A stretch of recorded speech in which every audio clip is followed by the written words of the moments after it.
Hey, Malcolm. What's going on? As a veteran, is there anything that you've learned about losing streaks in your career that you can try to impart on the guys here to help them get through it? It's all about your attitude and approach every day. I was just talking to a few guys in the locker room, just telling them we got to believe. We got to believe. That's something Nate McMillan used to always say with the Pacers. You got to believe that you're going to win. You got to believe that you're going to turn it around.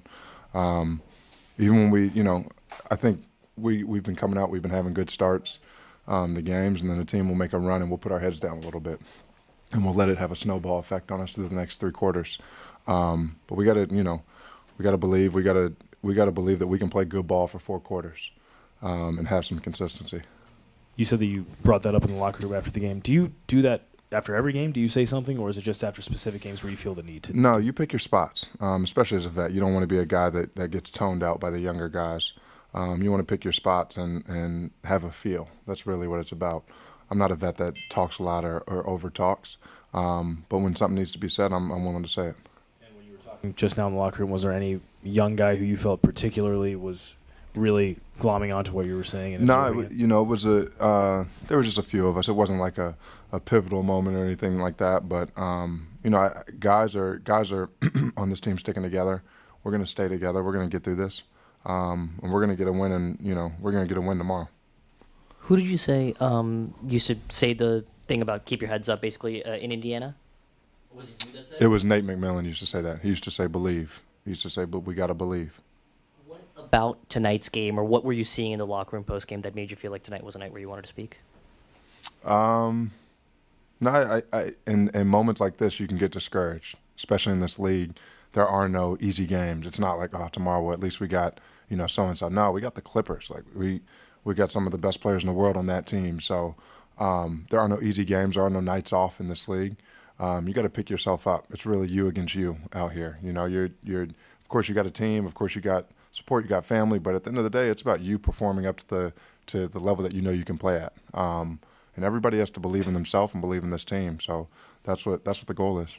Brian was talking about how he just spoke to you guys for a couple of minutes about the importance of recovery. Can you take people who don't know what an NBA player's schedule is like, for you as a veteran, what your preparation on the night of a second game, after the first game of a back-to-back looks like? Like, what do you do to make sure you're ready? Yeah, so for me, after this, I'm headed home. I have a sauna at my house. I'm going to get in the sauna for about 30 minutes. I'll be in there, probably get out around, at this point, at around 11:30, 11:45. I'll have eaten, on the way home. And then it's really getting in bed. That's I might finish watching a game, the West Coast game, but it's getting in bed by 12:30. And then, my daughters will wake me up in the morning, but it's staying off my feet tomorrow until I get to the arena, making sure I'm hydrating all day. Like I'm actually over drinking and having a lot of electrolytes tomorrow. But yeah, it's as much physical prep as it is mental prep on a back-to-back, because you're going to be tired, but you have to convince yourself that you're not, that you're fresh, that you're okay, and your body will get through it if your mind can. What's one positive from today's game that you could take into tomorrow?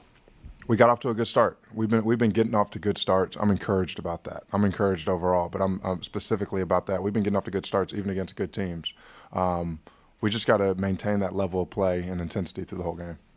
What's one thing you feel like to maintain that consistency in the first quarter? What's one thing you got to keep doing to keep that going? I think it's getting back and stopping the ball. We knew this team today was a team that liked to get out in transition and run, and I think that's how they got going in that second quarter.